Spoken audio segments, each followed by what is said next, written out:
Well, hello there, Shameless Picture Show listeners.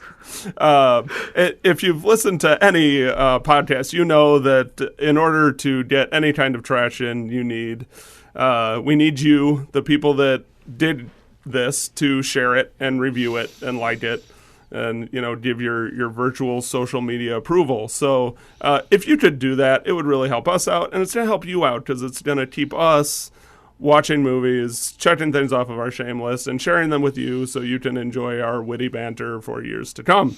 So like us, share us, subscribe us. Rate, review, and subscribe. It's beneficial to us. I know people are out there listening, but there's not enough reviews. I'm sick of creating new email addresses just to give us good reviews. I know you guys are out there. I know you like us. I can see the numbers. Yes, well, I know you're watching. And actually, back when we were using SoundCloud, I could see your names, too, so I know who's listening. Help us out. It wasn't creepy at all. Help us out. It goes a long way. We haven't quite gotten to the point of making a Patreon, but like I said, we just want to get our numbers out there. I want to make it our goal that if we can get 10 new reviews, that's not even that many, 10 new reviews by the end of the month, that we will figure out something special for you guys. We will thank every single one of you. Every single one of you that does that, we will thank you on the air. And we will read your reviews out loud. So even if you write us a bad review, I'll read it out loud. That actually, I really like that. Okay. I think we should make that standard until we start getting thousands of reviews a day. I'll still do it when we get thousands of reviews a day. You hear me now. It'll just be an hour of me reading everything on the air. I really enjoyed their last episode where they just read reviews. That was good shit, man. More of that. So yeah. So here it is, the next episode of the Shameless Picture Show. Rah, rah, rah, rah. Today's episode of the Shameless Picture Show is sponsored by Mill Creek Entertainment. Mill Creek is the industry leader when it comes to value-priced DVD and Blu-ray features and compilations. They have one of the largest catalogs out there, ranging from kids programming, classic films and television, independent cinema, documentary, and Latino cinema. Hell, they even produce their own content in-house. Mill Creek is a trusted partner with some of our favorite studios, including Sony Pictures, Walt Disney Entertainment, Warner Brothers, CBS Home Entertainment, and many more. And the best part about Mill Creek is how easy they are to find. Mill Creek has deals with thousands of big box stores, grocery stores, drug stores, and practically any other retailer you can imagine. Trust me when I say I've owned plenty throughout my time as a collector without even realizing it. They're a name I can trust. Some of my favorite releases include Can't Hardly Wait, Night of the Living Dead, House on Haunted Hill from their Vincent Price collection, the complete series of Quantum Leap, the complete series of The Secret World of Alex Mack, and of course, You're the Hunter from the Future. Head over to www.millcreekent.com. That's millcreekent.com and see what their collection has to offer. I guarantee you'll find something great. Do you want me to just keep talking, or do you want me to sit here in silence awkwardly? Feel free to keep talking, but I might go, yeah, huh? Yeah. Well, it's nothing important. Me and Amanda, I took Amanda last night to go see a movie, and Marcus Theaters was doing a family friendly film series or some shit like that. Okay. And they're showing Back to the Future. So nice. I got to take her to see Back to the Future. You're just too darn loud. Have you seen the music video that I made? Not spoofing that scene, but it definitely directly references that scene. It's like Battle of the Bands. No! You made a music video? Yeah, I made several music videos. Did you know I made a music video? I do. I've seen yours. Well, you got to send me yours. Okay, all right. And at one point she gets up with a loudspeaker. You don't hear her, but she's like waving them off, and it's supposed to be referencing that scene directly. That's great. One of the bands that the band that I make, I've made a music video for, but we've had a bunch of them planned. Like, there's supposed to be a direct sequel to the one I made, where after they they made the skateboard detective blow up, they're gonna come out of the garage and it was gonna zoom out and it was gonna be like a kaiju battle. There's going to be a robot made out of boxes showing up, it's going to be like a Godzilla type creature that's sent by the Russian man, and they're going to they have another distortion pedal that they hit, and a fucking mech shows up that they've made out of used parts like Bill and Ted 2, and they're going to do fights. And then I had another idea where I wanted to remake the Smells Like Teen Spirit music video with children. So I got all these dumb ideas that I don't have anything to do with. But I love it. No, so we went to go see Back to the Future. It's the second time I've gotten to see it on the big screen. I got to see it once in a drive-in, which seems awesome. Okay. And then I got to see it in Marcus. And damn, that movie, it's not only the movie continues to hold up, it just gets better. Hey, Doc, you better back up. We don't have enough road to get up to 88. Roads? Where we're going, we don't need roads. Yeah. Yep. People can nitpick with the time travel logic and shit. You're never gonna win that argument. But things I noticed in this film, one, Crispin Glover does not get the credit he deserves for being a comedy fucking genius. He does so little, but so much in this movie. Because he's committed to that role. Yeah. He's so fucking good. What, right here, right now in the cafeteria? What if she said no? I don't know if I could take that kind of a rejection. And then I never really, I always liked him as a personality, I liked him on screen. I never gave Michael J. Fox much credit for his acting chops. Oh, okay. I think it's easy to be swept up in his boyish charm. His choir boy good looks. Yeah. Yeah. Because he's also easy to imitate, just because he's kind of got his style and everything. But the scene that really stuck out with me, and maybe it's because I'm getting older, I just found myself getting emotional during certain scenes of this movie, like when Crispin Glover's character punches Biff and everything, and I'm like, I just wanted to get up and go, yeah. Because you don't really get to know Marty's girlfriend very well in this movie. So much so that even as a kid, I didn't realize they recast her in the second one. But and Crispin Glover too. Yeah, there's a fun story about that. I'll tell you in just a second. Okay. But, so you don't get to really know her character, so you don't really know what their relationship's like, if it's just some puppy dog thing or what it is. But the scene that really sticks out for me is when Marty is like, Doc, I've got a girl back home, and he goes, is she pretty? And he goes, she's beautiful. Just the way he delivers it, and then he pulls out the picture, and he's just pulls out the thing, and it's everything is right there, Doc, and it's it just says I love you. It's what, and just the way he delivers, it's so fucking earnest. Yeah, I love it. Well, but real quick before we actually get to the movie, there's a fun story with Crispin Glover in the second movie. He didn't want to be in the movie because of pay. Michael J. Fox was getting paid significantly more than the rest of the cast members, and he thought it was unfair, and because he was just as part of that movie as everyone else, so he didn't want to come back and do it. And someone in their infinite wisdom's being like, well, we had to make a life cast of him in the first movie.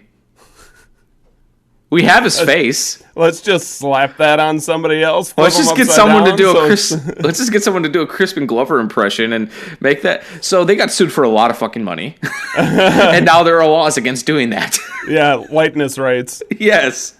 So Back to the Future 2 is the reason you can't slap Nick Richards' mask on and pretend to be him. I wonder how that. What year would that have been? Want me to look it up? Yeah. But no, it's funny because he also, I feel like he wouldn't have been as pissed off if he would have gotten paid for using his likeness, which he wasn't. He's like, that's the reason I didn't want to do this fucking movie to begin with. Right. 1989. So it's 1989. Okay. So no, that's. I was wondering what exactly those laws entailed. I've been watching the Real Ghostbusters, the cartoon, a lot. Was that the one with the original Ghostbusters, or was that the one with the new ones? That is the one with the original Ghostbusters. Yeah. Which they couldn't, they had likeness rights. They made them different looking enough so that they didn't have to pay likeness rights. Yeah, but if it was Egon enough that you knew it was him. Right. Yeah. But then, in one of the first few episodes, they actually go to the opening of the Ghostbusters movie. What? And watch it. What? as if the Ghostbusters film was adapted from their real-life adventures. Murray, Aykroyd, and Ramis? What's that, a law firm? Holy Cartoon shit. characters. Yeah. So then they were like, hey, these people stole our story. It's like... What? It was built on, inspired by... I'll try and find you the episode and send it to you. Oh my god, that sounds so fucking deliciously meta. I can taste it. It tastes like pancakes. Oh, so I guess I should read my intro, which I never intend to say every week. It's just like that's kind of like my transition to being like, let's take this shit seriously. Sip of coffee for the working man. I don't have any coffee today. Oh, that sucks for you.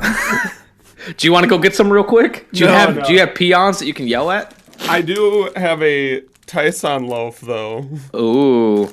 The Filipino baked good. Just mute your mic when you're eating it because we had complaints. I know. I don't personally care, but I can't help myself. I don't blame you. A Filipino breakfast loaf sounds weirdly delicious. It tastes like butter and frosting. I've heard the same thing about myself. Warning! This movie podcast actually discusses movies. Be aware that it may discuss any of the following elements: endings, surprise twists, unexpected cameos, and all manner of spoilers. If this doesn't appeal to you, why listen to a movie podcast? Without further ado, please enjoy our feature presentation, The Shameless Picture Show. And on that note, hello and welcome to another episode of The Shameless Picture Show. My name is Michael Viers, and with me, as always, is a man who's happy to admit he's just stardust. Nick Richards. This was a hard movie to find a quote for. At one point, I was going to take, hold on, I'm trying to remember his name. I was going to take Cyril's, entire, fucking long diatribe about the sun, but I was like, it's too much. Too long! Too long for this joke to work, and if the joke goes on too long, it's not funny. But if it goes on long enough, then it becomes funny again. Well, yeah, that's one of the rules of comedy is where something is funny, and then it goes on too long that it's not funny, and then it goes on long enough that it's funny again. And that's my favorite type of comedy. Is just beat you into submission with the funnies. I really had to work for that one. On today's episode, we'll be discussing a film from my shame list, Danny Boyle's Sunshine. It's 2056, and the sun is dying. The Earth is rapidly spiraling towards becoming completely frozen, and our only hope is the crew of Icarus II and a bomb. Icarus II is led by Captain Kaneda with the mission of deploying a giant nuclear bomb right into the sun with the hopes that the explosion will jumpstart the sun. Jumpstart my heart! I had to. All is going according to plan, that is, until they receive a distress beacon from the original Icarus ship, and the crew must decide if they should continue the mission or go on a whim to see if anyone survived on the original ship.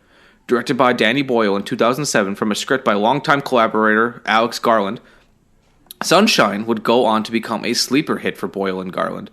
While it wasn't as well received as their previous effort, 28 Days Later, the film was extremely well reviewed, made some money, and would fetch some awards. Part science fiction thriller, part slasher film, Sunshine is a beast all its own, and I could say it left me speechless. Sunshine has an all-star cast featuring Chris Evans, Cillian Murphy, Rose Byrne, Michelle Yeoh, Cliff Curtis, Troy Garrity, and Hiroyuki Sanada as Captain Kaneda. Our sun is dying. Mankind faces extinction. The Earth frozen in a solar winter. 16 months ago, our last best hope left Earth. Our purpose, to create a star within a star.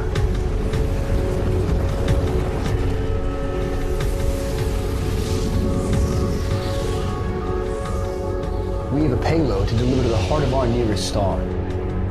That star is dying, and if it dies, everything dies. There is nothing, literally, nothing more important than completing our mission. Are you scared? No.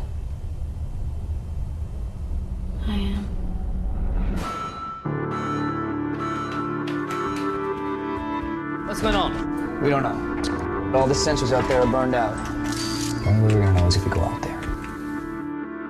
Okay, Chris. I'm gonna be taking control here for a while. Yes, Cassie. I'm gonna be rotating us so the damage is facing away from the sun. Do we understand each other? Yes, Cassie. Establishing new alignment to sun. You see the damaged panels? You can do it? Yeah, we can do it. Whoa! Hey! That ship's moving.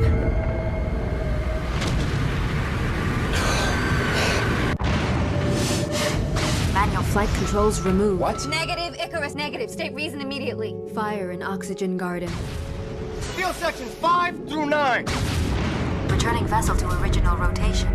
They're gonna burn up. Kaneda, Kappa, get back to the airlock now. Shield in full sunlight. Captain! Kaneda!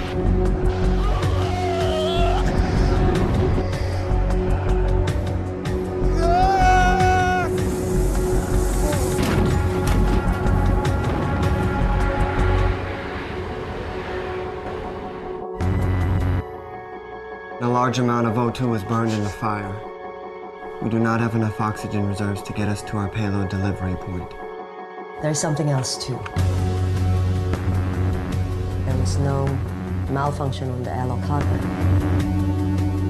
The airlock was decoupled manually. There's enough oxygen to get us to the payload delivery point. Everybody get here now! There just isn't enough to get all of us there. Warning. You are dying. All crew are dying. We know we're dying. As long as we can live long enough to deliver the payload. You will not live long enough to deliver the payload. Please clarify. We have remaining oxygen to keep 4 crew alive. Affirmative. There are only 4 crew members. Negative. 5 crew members.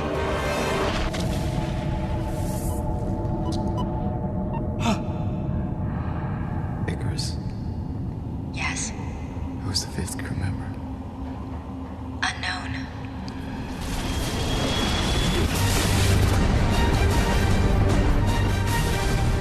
Nothing survives. Not your parents. Not your children. Not even stars.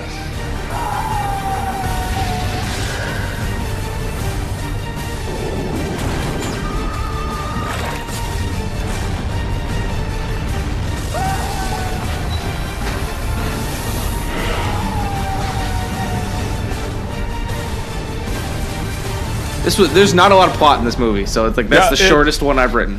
You're flying into the sun to restart it, and kooky antics happen. So I need to stop myself from just getting to like the very end and talking about that. So, well, ask me what I thought about the movie, Nick.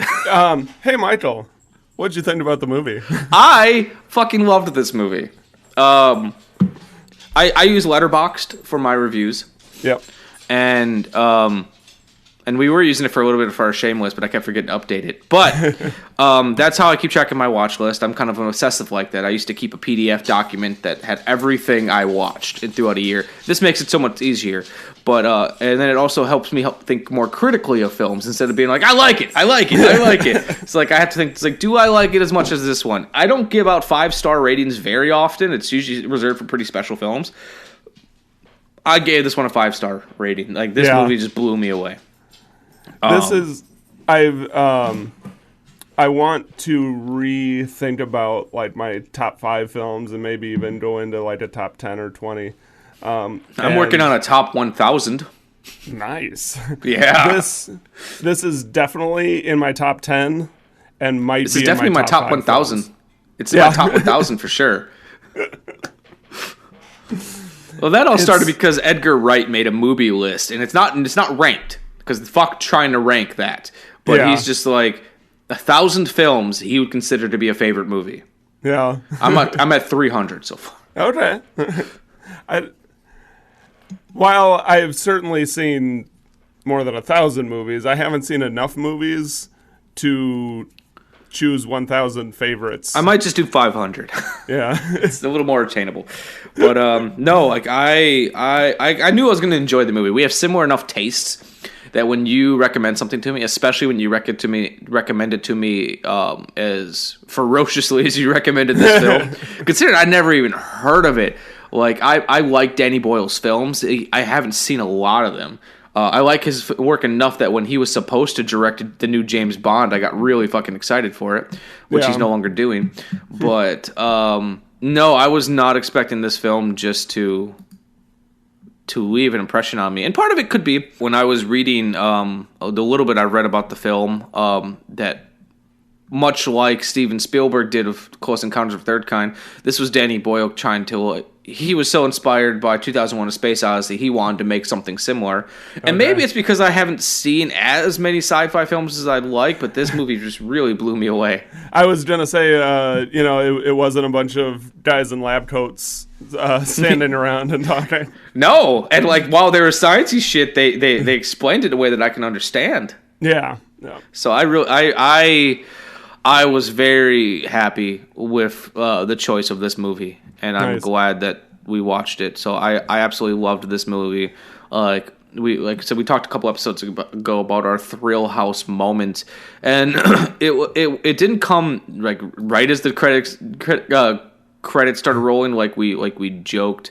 But I want to say it was sometime after Cyril blinding himself in the sun. It was like once we started getting to know the cast a little bit, and we found out this was a failed. I don't know. It was pretty short. It was still pretty close to the beginning.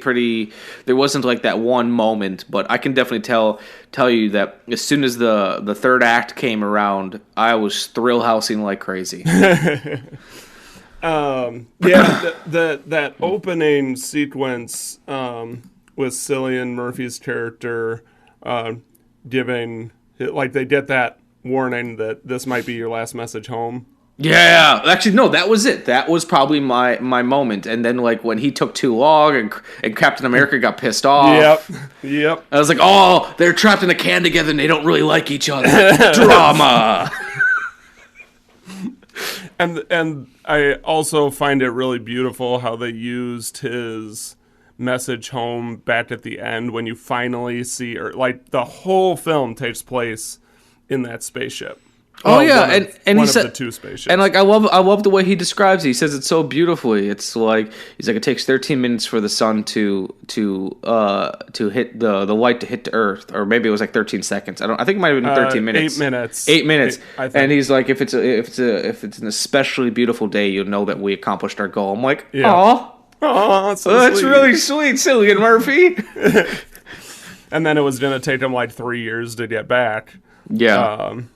That ain't spoilers, not that happened. What? You telling me that there's no way they were going to get home, Nick? Whoa. Hey, you heard our intro song with a voiceover. I do want to talk real quick about the intro where he's like, our only hope is a bomb. My bomb. I don't know why that, like, it reminded me of something. It's like like an intro to a 1950s or 60s TV show. Man has an instinct to create, or to build, or to improve. But the human mind can go other ways too. Sometimes it gets lost, then it needs guidance. Reading signs and obeying them can sometimes help a confused mind. They tell you which way to turn, when not to turn, where not to drive, where not to park.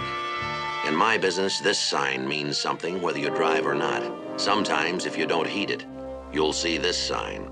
I work here. I carry a badge. Yeah, like, it was like, it almost felt like it wasn't needed, but I guess to an extent it was to catch us up. It's like, I have a hard time with beginning movie narration. It was kind of the same thing with like Dark City. It's like, it kind of turns me off at first, but if the rest of the movie is great, I don't really care. I think that's really aptly said. It was like, It reminded me of Quint from Jaws, where he's like, I can imagine Quint doing that same speech where he's like, Japanese submarine slammed 2 torpedoes into our side, Chief. He was coming back from the island of Tinian to Leyte, just delivered the bomb, the Hiroshima bomb. 1,100 men went into the water. Vessel went down in 12 minutes. Didn't see the first shark for about half an hour. Tiger, 13-footer. You know that when you're in the water, Chief? You tell by looking from the dorsal to the tail. What we didn't know was our bomb mission had been so secret, no distress signal had been sent.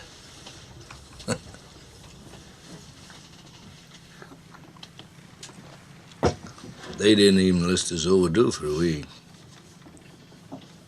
Very first light, Chief. Sharks come cruising. So we formed ourselves into tight groups. It's kind of like old squares in a battle, like you see in a calendar, like the Battle of Waterloo, and the idea was shark comes to the nearest man, that man he starts pounding and hollering and screaming. Sometimes the shark would go away.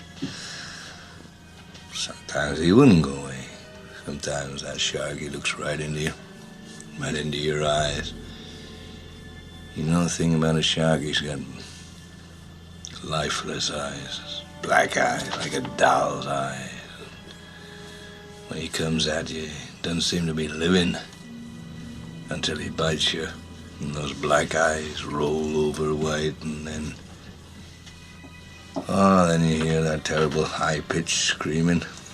The ocean turns red, and in spite of all the pounding and the hollering, they all come in and they rip you to pieces.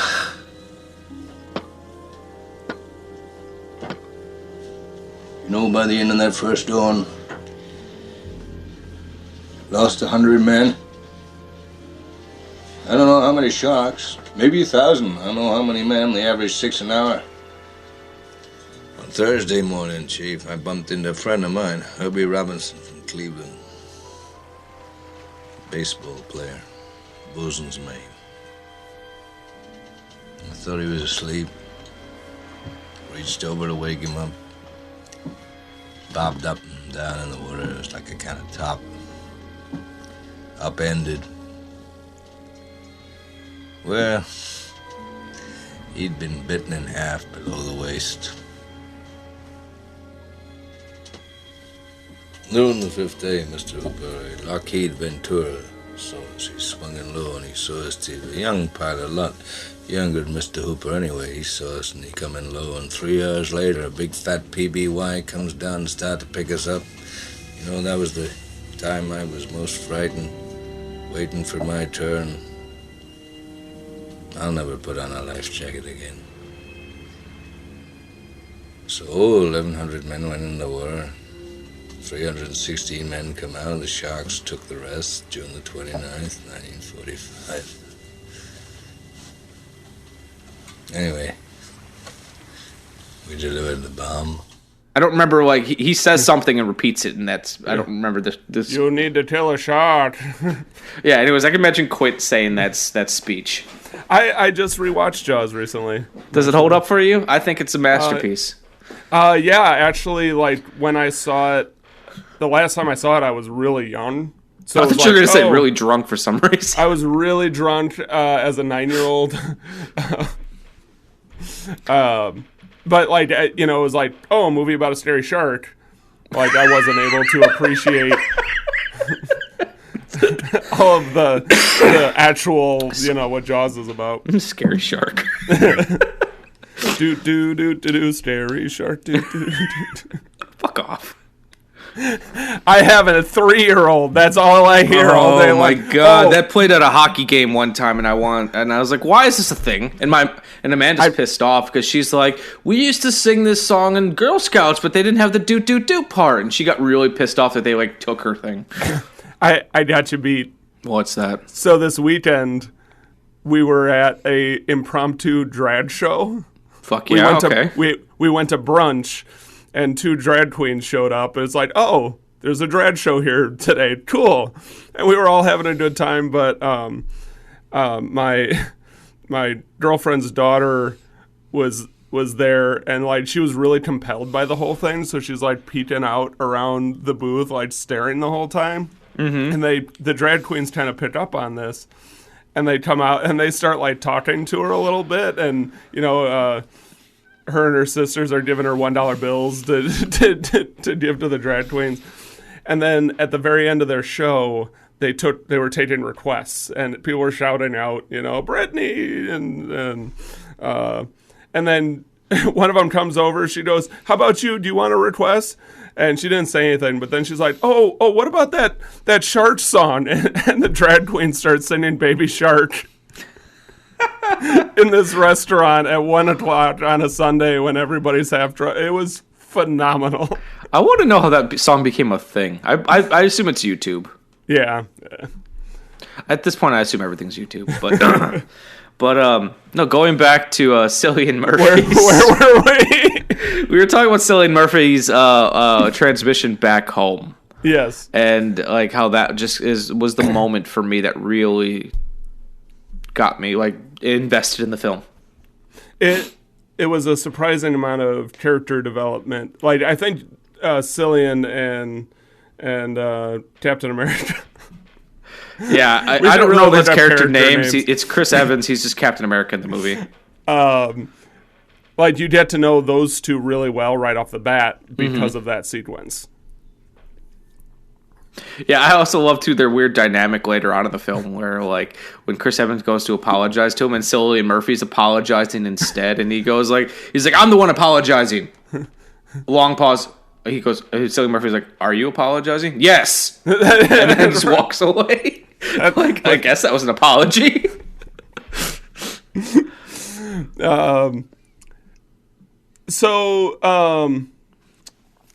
Like we can talk about a lot of different elements, and I think what makes it such a good film is they kind of nailed all of it. The acting is incredible. The script is incredible. And actually, and speaking of the script, the screenwriter behind it, Alex Garland, he's slowly becoming like one of the persons I really need to watch. I don't know how familiar you are with him.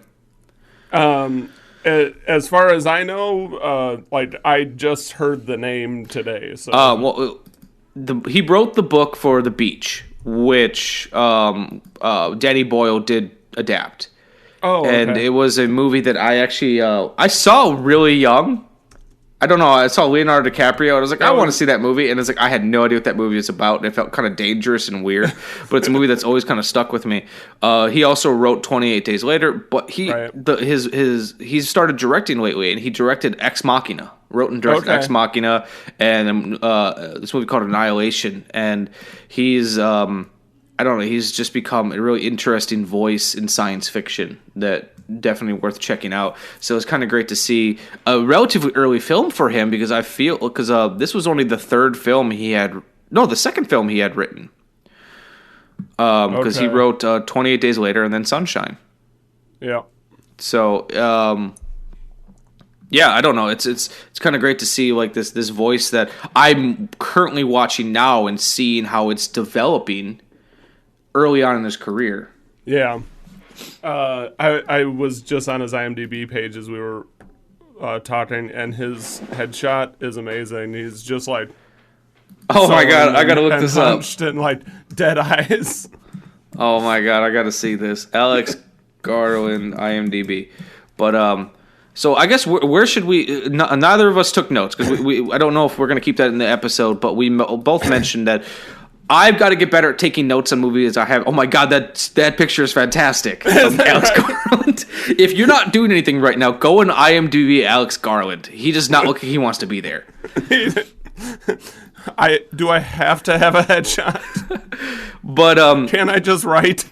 So sometimes the issue with doing a show like this, especially when you haven't seen the movie, for me specifically, it's hard to take my eyes off the screen and have a piece of paper or have my phone nearby and write because I'll get really swept up. It's usually when I'm taking a lot of notes. It's when I know the movie very well or I'm not that into the movie that I can, like, I'm watching a movie right now for Vinegar Syndrome called Splatter University. It's okay, it's fun, but like I have a lot more notes on that movie because I'm not as invested. Right. But so me and Nick are trying to get better at taking more notes for a show like this, but neither of us took any notes for this episode, so it's going to be a little more freeform. Because we both, Nick knows the movie. It's a movie that he really loved and he recommended to me. It's a movie I never even heard of. Because when you hear a movie called Sunshine, you're like, I don't know if I want to see that movie. Even if I know what it's about, like the title Sunshine is a little goofy. But so we're gonna try to keep this as on brand as possible, which on brand for us is not staying on topic. Right? Yeah. So it should be easy. But where do you want to go with this conversation, Nick? Let's talk. You know the movie better, so that's why I'm asking you. Since you brought up the title, let's talk about like the themes of darkness and light, and like heat and cold. Okay. If you have any thoughts on that, very rudimentary thoughts. Like obviously, like the sun is dying. And the sun dies, everything dies. But what I found really fascinating is so the Earth is essentially, for all intents and purposes, winter all the time. That's the way that they portrayed it at the very last scene. And so I get the feeling that this has been happening for a while. It's not just they woke up one day and it was fucking frozen. You get the idea that a lot of these people probably do not know what warmth or even the sun is really like. That's the way I feel it, because something like this would not just happen overnight. It's a gradual change. So I found it very fascinating that so many of them were obsessed with bathing themselves in sunlight because it's something they've never been able to do. So much so that Cyril has got a constant sunburn. It's invigorating. It's like taking a shower in light. You lose yourself a little. Like a flotation tank. Actually, no. Besides tests on deep space, I ran a number of sensory deprivation trials, testing total darkness on flotation tanks. And the point about darkness is, you float in it. You and the darkness are distinct from each other because darkness is an absence of something. It's a vacuum. But total light envelops you. It becomes you. It's very strange. I recommend it. What's strange, Cyril, is that you're the psych officer on this ship, and I'm clearly a lot saner than you are. I don't know if you noticed that. Yeah. Like he's constantly peeling because he spends way too much time in it. Well, and there's this like godlike or this mystic quality to it that like draws these people in and kind of makes them crazy. There's Pinbacker was we're jumping to that right away. Yeah. Well, and was it? You said Cyril? Was that? Yeah, I've got the characters' names. That's one reason I know it. The psychologist character who's supposed to keep everybody, calm and happy and sending people to the Earth room to chill out. Like, he kind of goes crazy. He's like when the captain is about to die because he's stuck on the other side of the shield and it's twisting back and everybody knows he's going to get vaporized by the light of the sun.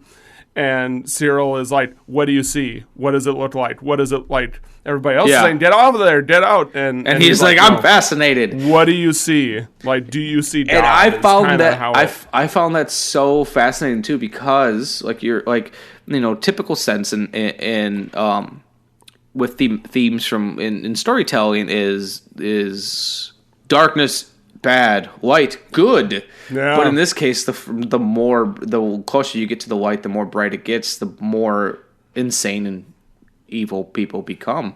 Yeah. Especially too, like so these people have been all trapped on this ship together, and they, you spend enough time with people, you're gonna grow to fucking hate them, and then just the effect that the sun has on people. Like, I imagine Cyril's out there spending a lot of time staring at that sun. Yeah. Trying to find something in it. The sun killed more people than Pinbacker did. Yeah. It killed all of the crew of Icarus 1 except for Pinbacker. it killed Cyril, though, like, you know, by driving them crazy and making them want to do that. The second in command that ended up getting recruited, he kind of died he got sucked out of when they tried to jump from Icarus 1 to Icarus 2, he got sucked out. And you could say he died floating in space, but that death scene really got me, like when his arm came off and it was just those red diamonds. I'm like, I was sitting there like, like hand over my mouth, just like like shocked. But then they go to this super wide shot and you can see just this little glint floating in the darkness, and as soon as it hits the edge of the heat shield, just like this life the sun it seems the so sun giveth and the sun taketh away. But then they also do that you have the oxygen garden there that like plants need sunlight, and it's all artificial sunlight, but that's what's keeping them alive is this system of artificial heat and sunlight that the sun ends up like destroying. That the sun blows up their garden, like, and there's a little bit of like this sense of, you know, humans' hubris that we can engineer our way out of global and universal happenings. Yeah, and that's what they're trying to do. They've tried to engineer this way to restart the sun so that we can. But then it feels like the sun is like, nope, fuck you, nope, fuck you. Yeah, like the sun's gonna do what the sun wants to do, right? And no, it's almost like a self-correcting system. Anything that gets too close to it or tries to change the course of its trajectory is going to get fucked with. Yeah. And, you know, like, the sun's the hottest source ever. So it's like the closer you're going to get to it, the more dangerous it becomes. But then you almost feel like this thing has gotten a vendetta against you. And that's why you could believe that Pinbacker believes that this fucking thing is an entity. Yeah. No, it's like it's stuff like that I found myself just really gravitating towards, that, you know, this character, these characters, honestly, I could see how they could create a cult around the sun. Yeah. Because I'm sure if you're Pinbacker and you've been alive for 7 years on your own, you probably start thinking there's a reason. Right. I found the heat shield really effective storytelling device. Like that there was this large wall between them and their destination, keeping them in shadow. Like, it's what they needed for safety. You go outside that heat shield. Anything goes outside that shield, and it's gone. So, but it also keeps them in total darkness. Yep. So it did it. It felt like you were, as a viewer, like you were constantly hidden behind something. And I thought that was really cool. Yeah, and I know I've just a little bit of reading I've done that it sounds like Danny Boyle was really inspired by 2001: A Space Odyssey. I can't confirm because I still have not seen that movie. It's been on my shame list for a while. I was waiting to see if I could see it in a theater, but that might be harder to accommodate than I was hoping. Okay. I had a chance last year. A good friend of mine who was going to eventually be on the show, named Brian Hollandike, he was telling me about a theatrical screen at like an IMAX of 2001: A Space Odyssey in Madison. I just couldn't make my way out to it, but I just kept seeing similarities to Alien. Dallas?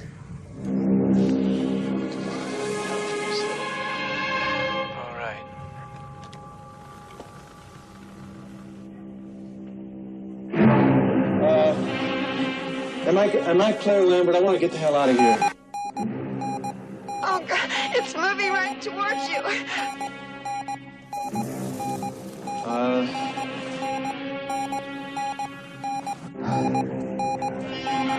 Move, get out of there. Towards you, move.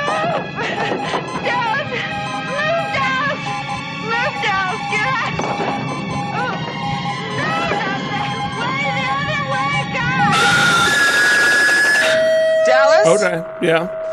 It's been a while since I've seen Alien, so if you just remove the alien from that movie, like that's Sunshine from the first. You know, they're not trying to blow up the sun or whatever, but like this crew of people who are on I don't remember what the mission is in Alien. It has been a little bit for me, but it's like this it's just wrought with tension and getting to know these characters, and I don't know. That's what I kept thinking. But I was like, oh, this reminds me a lot of Alien. Nice.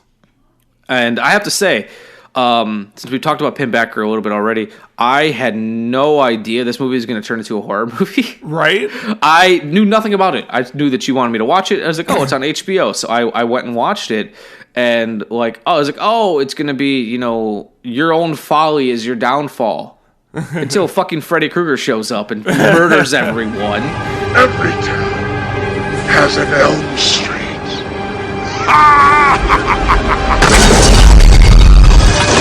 That was such an unexpected twist for me, and then when it essentially became a slasher film of this man who's obsessed with the sun to the point where his body is burnt from head to toe. Yeah. And there's that great reveal, when I think Cillian Murphy's doing some computer shit or whatever, and it's there are 7 life forms, and he's like, no, there aren't. No, there aren't. There's hey, Doodle.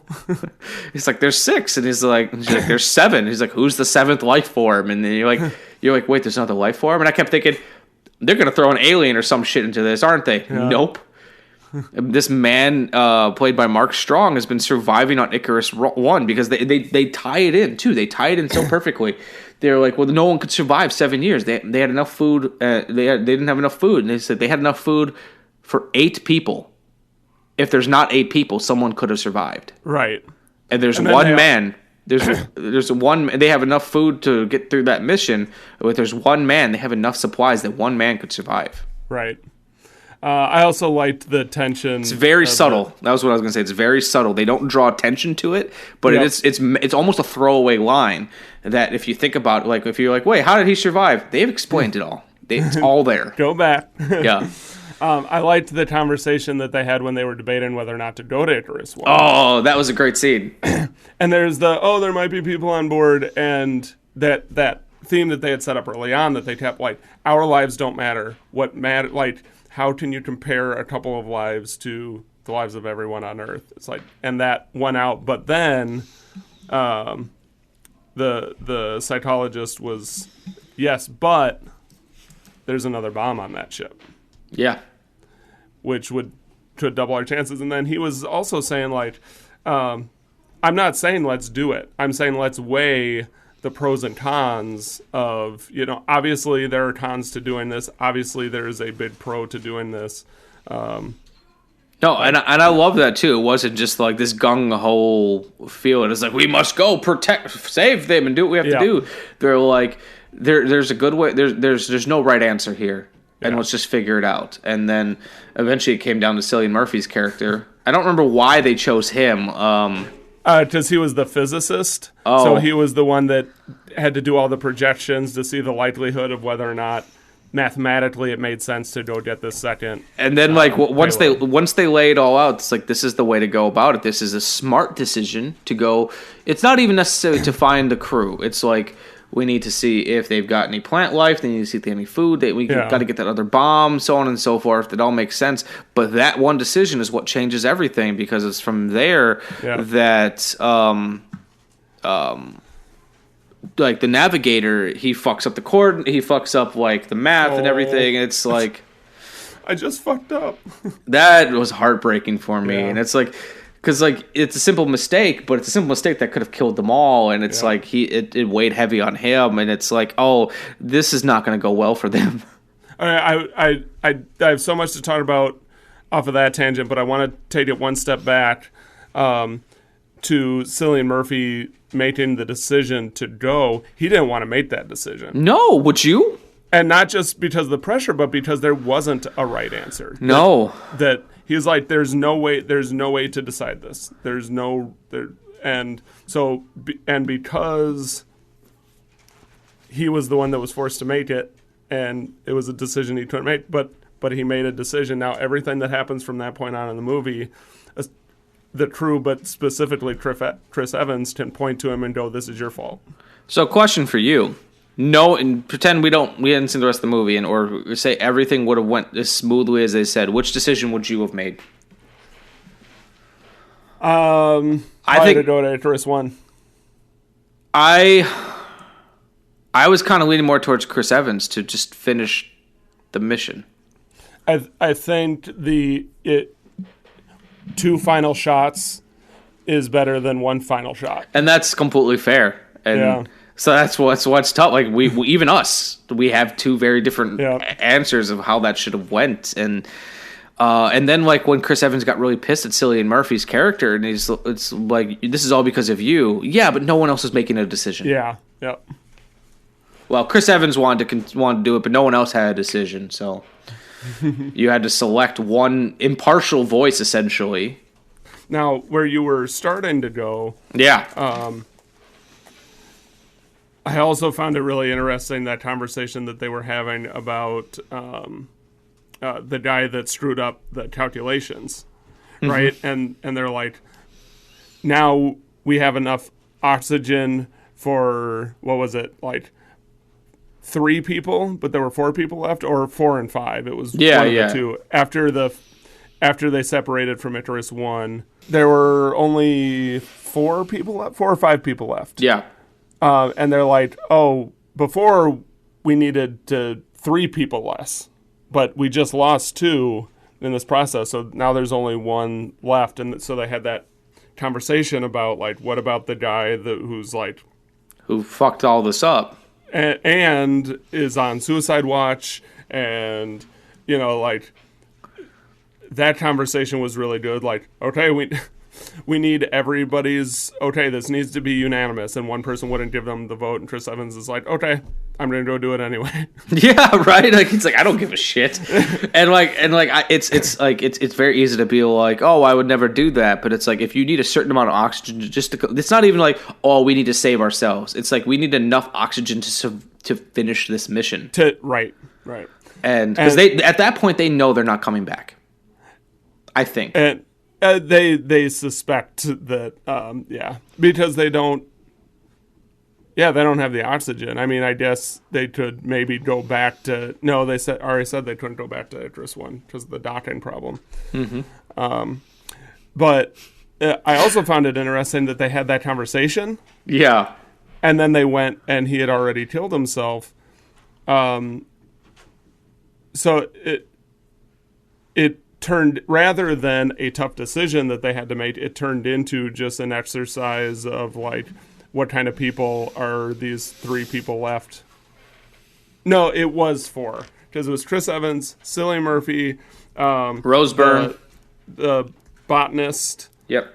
And then the girl that wouldn't give permission. Was Rose Byrne. Yeah. So there were 5, and they had to get it down to 4. Yeah, and then like, even though Chris Evans, was so gung-ho about doing it, as soon as he got there and saw that, the navigator had done it anyways, like, even he was taken aback. Yeah.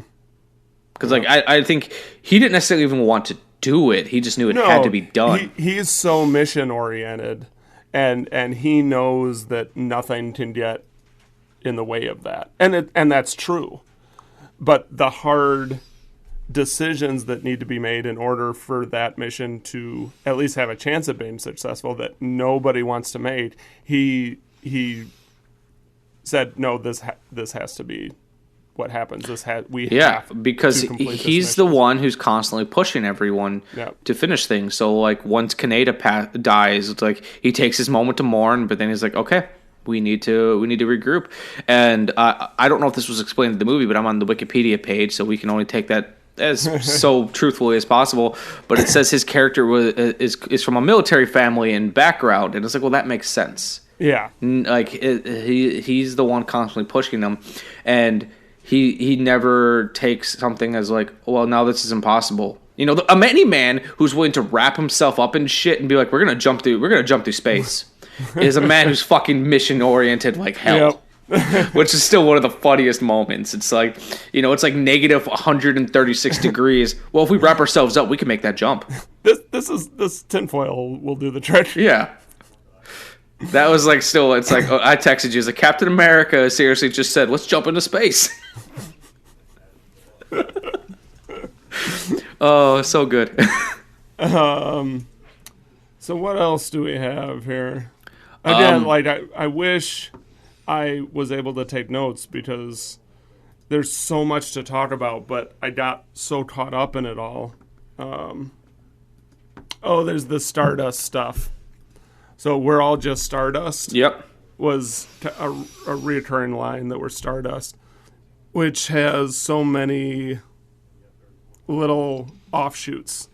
There's the obvious one that the sun is a star, and that we're it has this feeling of insignificance, but also how everything's tied together. Yeah.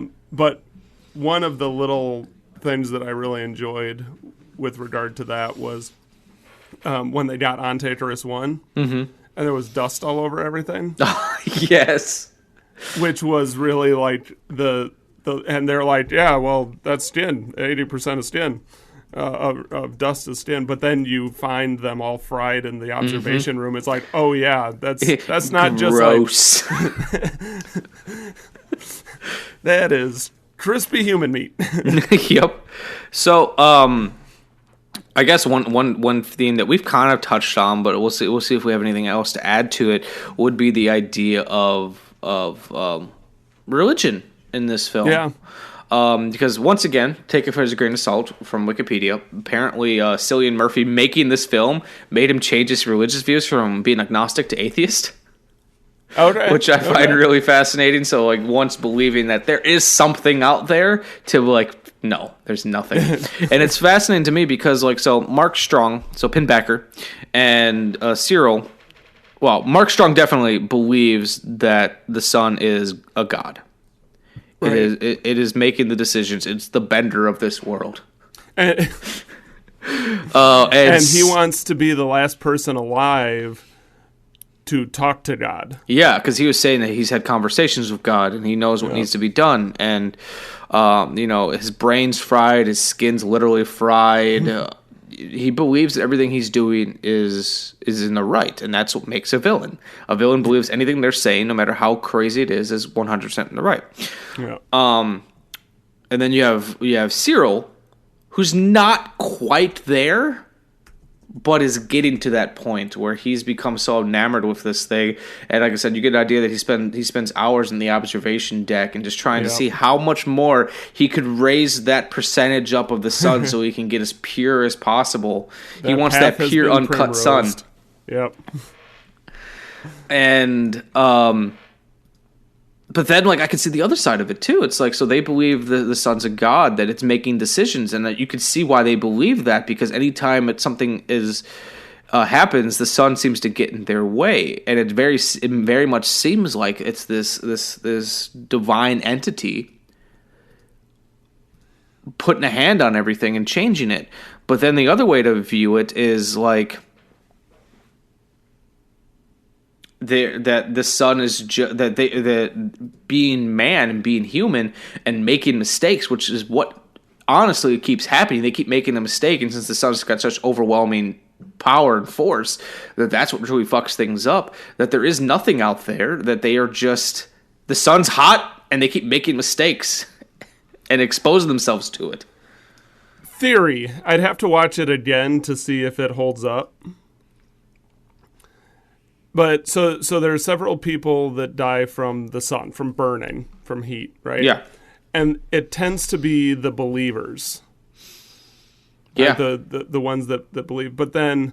because Kaneda dies, and while we've never heard his opinions, he does spend some time in the sun base, so you get an idea that maybe he's in between Cyril. Yeah, okay. There is the second in command who... you could say dies from the coldness of space, right? So the opposite of that. He's frozen, but then burns up. Yep. And then Chris Evans, who is the least likely to be a believer, who definitely does not believe that the sun is a god, dies from freezing in the cooling tanks. Yeah, So everything there's- about him is about cold. Like, even Yeah. when he grabs that tool out of the tank and his hand's frozen, and yeah. that it seems like the way that these characters die, be it by heat or by cold, is potentially significant. Yeah. I had to rewatch the film too and Right? put a little more thought into that. If anyone out there is listening and you've seen the movie a couple times, weigh in. Come to the Facebook page. We'll have a discussion. Does the defense's case hold water? No, the defense is wrong. I'm trying to think of what else we could touch on. Like I said, I really wish I would have taken some more notes. Yeah. But like I said, the film, and I don't mean this in a bad way. It's a simple film. It is like what because it's simple.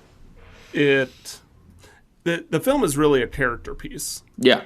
Right? Like, and it's not super heavily plot driven. There is a plot driving the story, but but it's more a so single plot. Yeah. that with a single focus the whole time, and that is deserved. Like it's important enough that everything that happens in the movie is about getting to that point.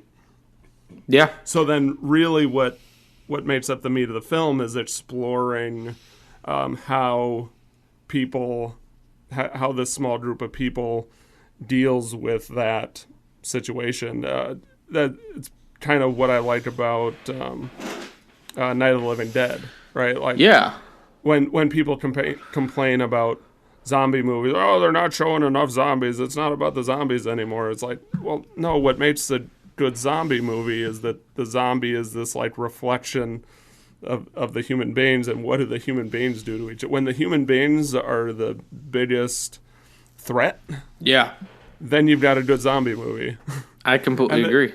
This kind of has that same like it's the even though the sun is this omnipresent danger, it's the people that end up being the instruments and doing all of the damage. Yeah.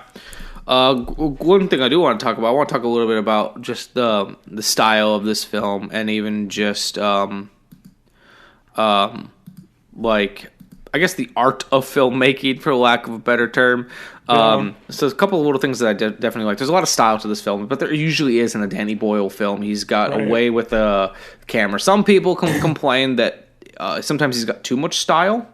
Like, he cuts around, like he does a lot. He cuts around a lot, and so on and so forth. Like, I feel like this film had a nice, like, during scenes of action, the film would the camera and the editing would get chaotic, but I feel like he is pretty even toned throughout it. But one thing I absolutely loved is when they went onto the Icarus One, and they were doing flashes. Anytime the light would shine over the camera, it would flash to a face of a crew member. And it was so subtle that I was like, did I see that? No, I didn't. And then, like, because, like, the first time it happened, like, I blinked when it happened, and I thought I saw, like, a little bit of a face. It's like, no, I'm sure it was nothing. But then, like, it's every time the light would shine past the camera, they would do that. Right. And it's really fast. There's a lot you can infer to the reason why they did it. I don't know the exact reason, but, like, I just thought it was this really interesting effect of kind of a remembrance of the lost, the people that didn't survive that. And I want to go back through that at some point, and you get such a small glimpse of it. I'm sure you couldn't even tell. I want to see if Pinbacker's on there, if his face comes up. Yeah. Well, they do, after that little sequence, they do show, like, the big mission picture that they're pulling all of those faces from. But going back to these light and dark themes, you know, the power has been cut on the station, so there's no light except in the observation room. Or was the observation room shut? Maybe they ended up shutting it. Anyway, I don't remember. It's dark, right? They have their flashlights. But showing the pictures of who they were when they started the mission in the flashes of light that haven't touched the station in years feels right. You know, it feels like this. they are now in the darkness of failing behind, they're still hidden behind their heat shield. Yeah. And they've failed, and they're in this darkness. And then as this light flashes around, it's this ghost of who they were in the light. Yeah. As you're standing over the dust of their bodies. I know. Like maybe it's just literally like when I scan over here, it's this guy. When I scan over here, it's this guy. And then I've got a pretty nice setup at home. I've got a nice TV. I've got a surround sound system. Since I watched on HBO does a full 5.1 surround, and this movie, the score is great. It's got a very nice ambient score that's it's very understated at times.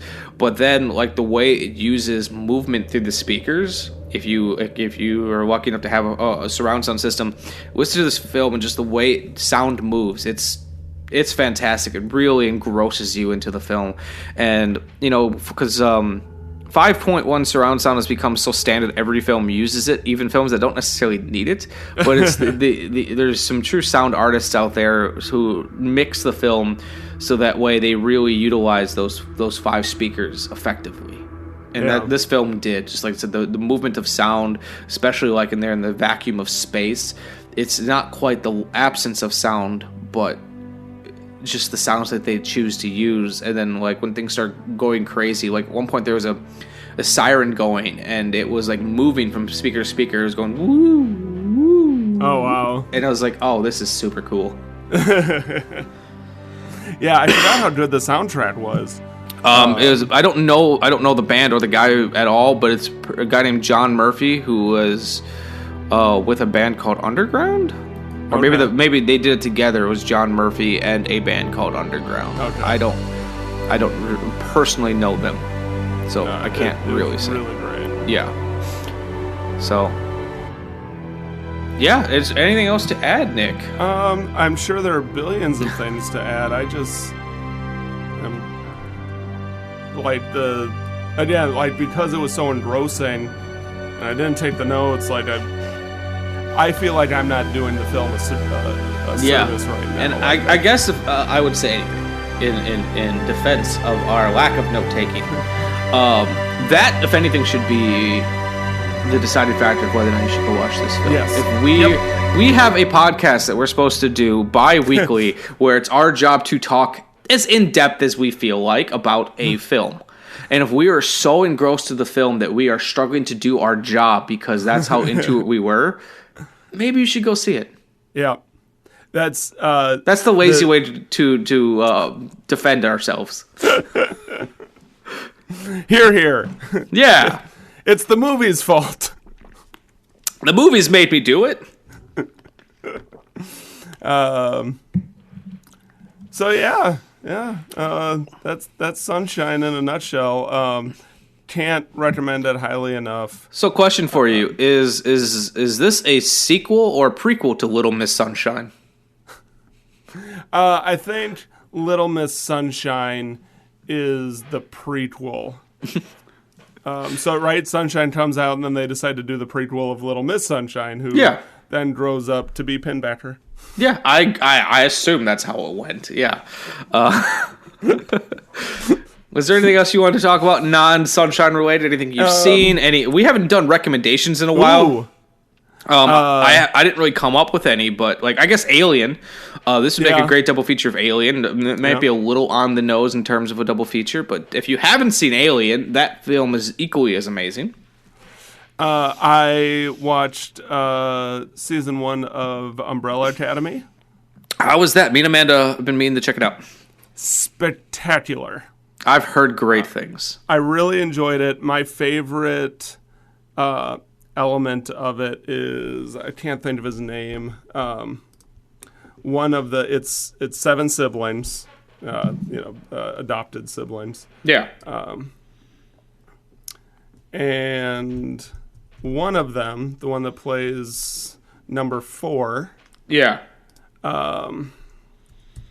was in a British show that I really loved called Misfits, or The Misfits, one of the two. I'll find out in a second here.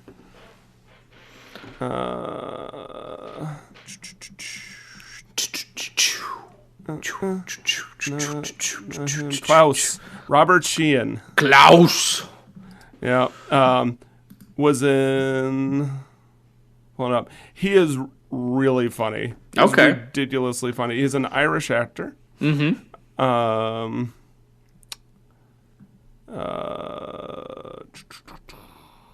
Just Misfits.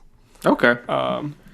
I would say he's kind of like the Irish Shia LaBeouf without the crazy that Shia LaBeouf picked up in his adult life. Okay. He is who you wanted Shia LaBeouf to grow up to be. I don't know. I think the Shia LaBeouf we have is kind of amazing. But okay, fair enough. So this is even Steven Shia LaBeouf.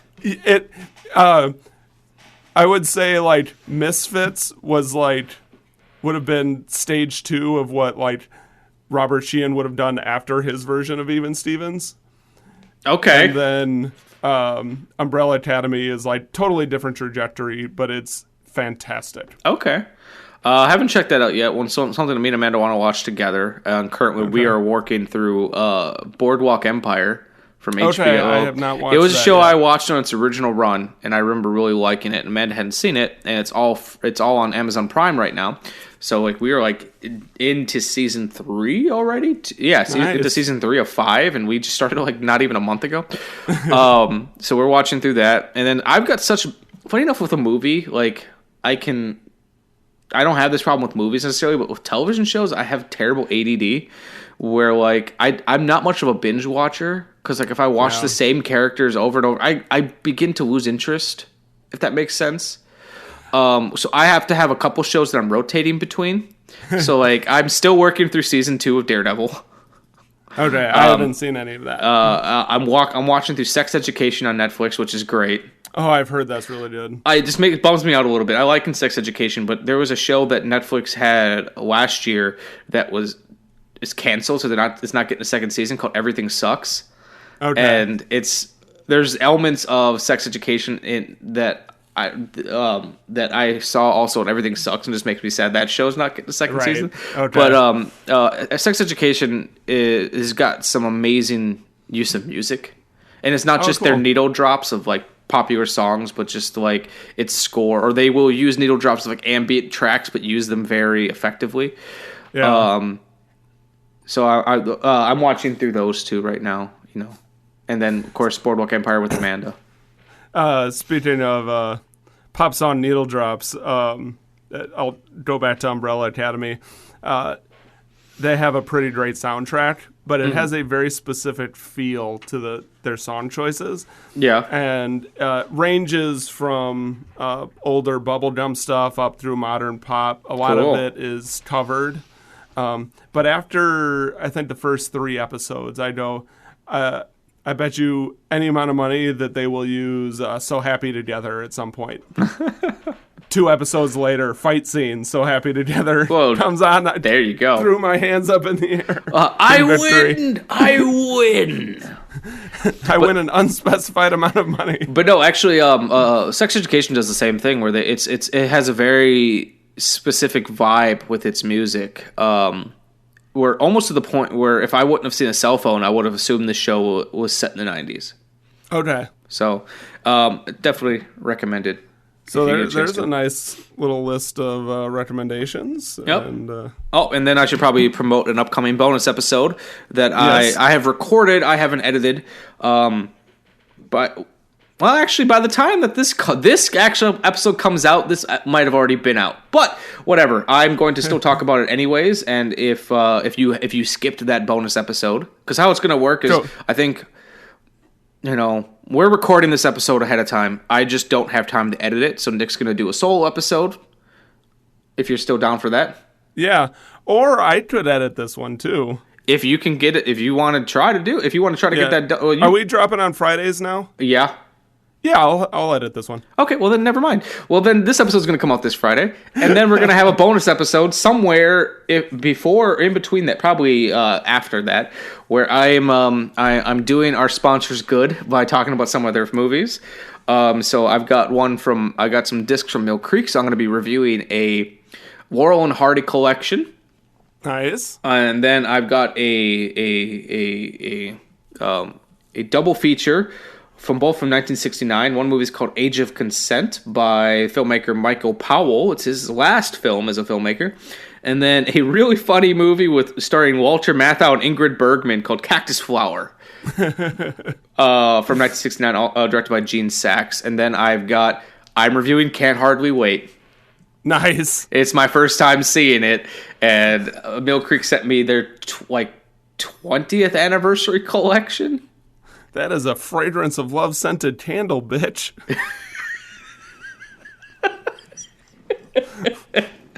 Have you watched it yet? Yes, and I forgot about that line. There's so much goodness in that movie. I wish we could have talked about it together. Yeah. But that movie is fantastic. Like I don't know, like it's a movie cover I've always seen. I've always seen that cover. Right. But I feel like in the echelon of 90s comedies, it's not brought up nearly as much as the other ones. Well, I love Ethan Embry. Ethan Embry's great in everything. He's great right now. He's doing a show called Grace and Frankie that he's fantastic in. Yeah. That's right. I haven't watched it, but I heard about it. It's Matt's favorite show. Nice. Ethan Embry's great. Seth Green's great. Donald Faison has got a small but really memorable part. I'm going to wear the cowboy hat. We're Love Burger.